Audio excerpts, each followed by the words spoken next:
Putting my 3-year-old daughter to sleep at night is never easy. It's always an adventure. Every night, somehow she manages to drag out the process interminably. She always wants to read just one more book, hear one more story, sing one more song.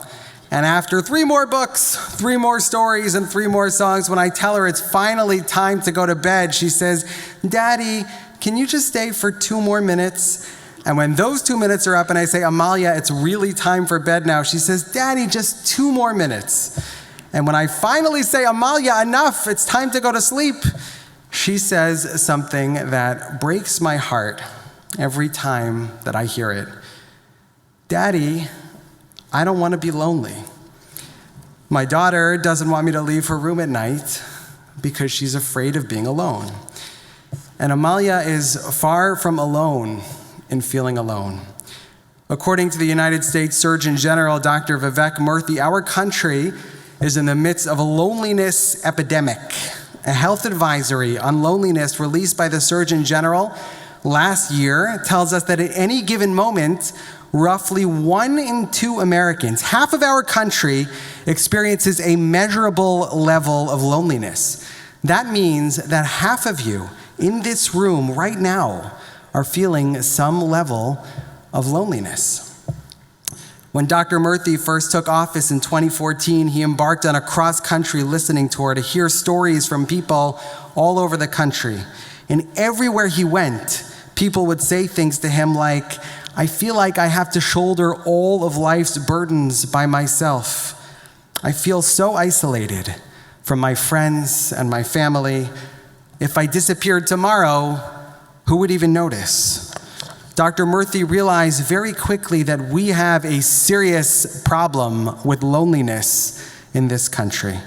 And that was 10 years ago. That was before the pandemic. Things are much worse now than they were then. Since COVID, Americans are spending more time at home than we ever have before, which means that our opportunities for social connection are severely diminished. And loneliness is not only a psychological or a spiritual problem, it is a critical health problem. Loneliness is associated with a greater risk of cardiovascular disease, dementia, stroke, depression, anxiety, even premature death. Health-wise, feeling chronic loneliness can be the equivalent of smoking up to 15 cigarettes a day. And Dr. Murthy isn't the only one who has noticed this problem. This past summer, Dr. Ruth Westheimer passed away at the age of 96. And although she spent the majority of her career teaching and writing about sex, at the end of her life, Dr. Ruth shifted her focus towards combating the American epidemic of loneliness. Her final book, which was released shortly after she died, is called The Joy of Connections. And she was inspired to write that book as a result of her experience losing her family in the Shoah. In the words of Dr. Ruth, "I lost my family in the Holocaust, and I could not have felt any lonelier because of that. I grew up in an orphanage, and I was surrounded every minute of every day by other children. Yet, on July 12, 1945, I confessed in my diary, above all, I'm longing for a friend. And the next day I wrote, I live with 150 people, and yet I am alone." In other words, loneliness isn't about the number of people around you. You can be in a room filled with people and still feel isolated and alone. You can be with your spouse or a loved one and still feel invisible. Loneliness is not a physical fact, it's an emotional state. Both Dr. Murthy and Dr. Ruth offer the same fundamental solution for combating loneliness, cultivating what they call a culture of connection, a culture rooted in kindness, compassion, respect. As Dr. Murthy writes, by building more connected lives and more connected communities, we can strengthen the foundation of both our individual and our collective well-being.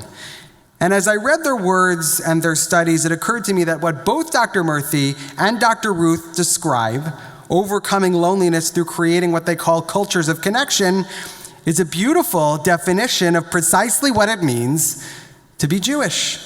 Fighting existential loneliness by creating and embedding ourselves within communities and cultures of connection is exactly what our tradition has been teaching us to do from the very beginning, going all the way back to the opening chapters of the book of Genesis.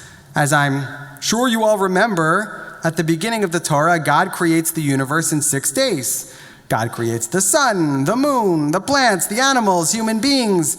And after each step of creation, the text tells us that God saw that it was good. Vayar Elohim ki tov. The first thing that God sees that is not good, that is lo tov, is loneliness. As the Torah tells us in the 2nd chapter of the book of Genesis, lo tov heyota adam levado. It's not good for human beings to be alone. In a famous midrash, a rabbinic legend, the rabbis imagined God parading all of the animals before Adam in pairs so that Adam can give each animal a name. And after he names all of the animals, Adam turns to God and says, God, every animal I just named has a partner except for me. Why am I alone? And when God hears Adam's pain, when God feels Adam's loneliness, that's when God knows that it's time to create a second person, Eve. Lo tov heyot adam levado. It is not good for human beings to be alone. In her beautiful book called The Amen Effect, Rabbi Sharon Brous writes about an ancient practice that took place in the temple in Jerusalem some 2,000 years ago. The rabbis of the Talmud tell us of a pilgrimage ritual where thousands of Jews would ascend the Temple Mount in Jerusalem. The crowd would enter the courtyard of the temple and turn right and circle counterclockwise around the enormous temple complex, exiting close to where they had entered. They went in the direction that we process here at the beginning of the Torah service at Temple Beth Shalom, up this side of the room and that way, around counterclockwise. And that was the practice for the majority of the people. But the text tells us that someone who was suffering, someone who was grieving or sick or lonely, that person would enter the temple courtyard through the same entrance as everyone else, but they would circle in the opposite direction. They would go around that way. They would walk against the crowd. And every person who passed that broken-hearted individual would ask them, Malach, what happened to you? And the lonely person would answer, I just lost my mother. My husband left me. I lost my job. My daughter is sick. They found a lump. I feel so alone. And those who walked from right to left would look into the eyes of those who walked from left to right, the lonely people, and they would say, Hashochen b'bayit hazeh yenachamecha. May the one who dwells in this house comfort you. May you feel embraced by the love of this community. And the remnants of that practice remain today in the powerful ritual. It's the most powerful Jewish ritual I know that takes place at the very end of a funeral. After a mourner has buried their loved one, a parent, a sibling, a spouse, God forbid, a child, members of the community form two parallel lines facing each other, creating a path leading away from the burial site. And the mourner walks through those two lines. And as they walk away from the grave, the community offers them words of comfort. Hamakom yenachem erchem betoch sha'ar avlei Tzion v'Yerushalayim. May you be comforted among the mourners of Zion and Jerusalem. Those two lines of people are designed to serve as guardrails, to catch the mourner precisely at the moment when it feels like they might fall off the edge of the earth. Those lines of community are there to remind the mourners that despite the loneliness they are feeling just moments after they have buried their loved one, they are not alone. And 11 months after the funeral, the mourner recites Kaddish Yatom, mourner's Kaddish, a prayer which can only be recited in the presence of a minyan, a quorum of 10 Jews. And when the mourner says the words of the Kaddish, the community responds by saying, Amen. As Rabbi Sharon Brous teaches in her book, when a mourner recites the words of the Kaddish, they are expressing to the world that they are in anguish, they're heartbroken, and they can't navigate their pain alone. And when we respond to the mourner, when we say Amen, we are telling that person, you don't have to do it alone. We can't take your pain away from you, but we can mourn with you. We can cry with you. We can carry your pain with you. There's a unit in the IDF called the Casualty Unit. It's existed since 1948, but it really became active in 1973 in the wake of the Yom Kippur War. And it's the job of the soldiers in the Casualty Unit to inform families of the news that their son or their daughter, their father or their mother has been killed in combat. They have a script that they memorize before they knock on the door. And they're not allowed, they're actually prohibited from using metaphors like, your son has fallen, or your daughter is in the hands of God. They have to tell the families what happened. They say, your child was killed in battle. But the soldiers in that unit are not cold or unfeeling. In fact, it's precisely the opposite. The soldiers in the IDF Casualty Unit are trained to sit with families. They are trained to know what to say in the unbearable hours after a family receives the worst news that they will ever receive in their lives. And the soldiers who deliver that news stay with the family, not for a few hours, but for days. The IDF protocol is that those soldiers stay with the family through the end of Shiva, and they do that for every single death. And often those soldiers stay in touch with the grieving families for months or even years after their loved one has been killed. The soldiers in that casualty unit act as a lifeline for families who are at their darkest moments. And by staying with them through the end of Shiva, those soldiers embody the deepest Jewish value that no one should ever have to endure grief alone. It's a powerful example of what it means to show up. Fighting loneliness and creating a culture of connection is about showing up, not only to the weddings and the B'nai Mitzvah, but to the funerals and the Shiva calls, to the hospital when someone is sick, being there for people both in their hour of greatest joy and in their hour of greatest need, because that's what Jews do. That's what it means to cultivate a culture of connection. We show up. And in a sermon about loneliness, I would be remiss if I did not mention how profoundly lonely it has felt to be Jewish since October 7th. Yes, it's true. The Jewish people have allies, and I am so grateful for those allies. As some of you know, I'm the president of the Interfaith Clergy Association here in Livingston, and I have felt nothing but love and support from all of my clergy colleagues, Christian, Hindu, and Muslim alike.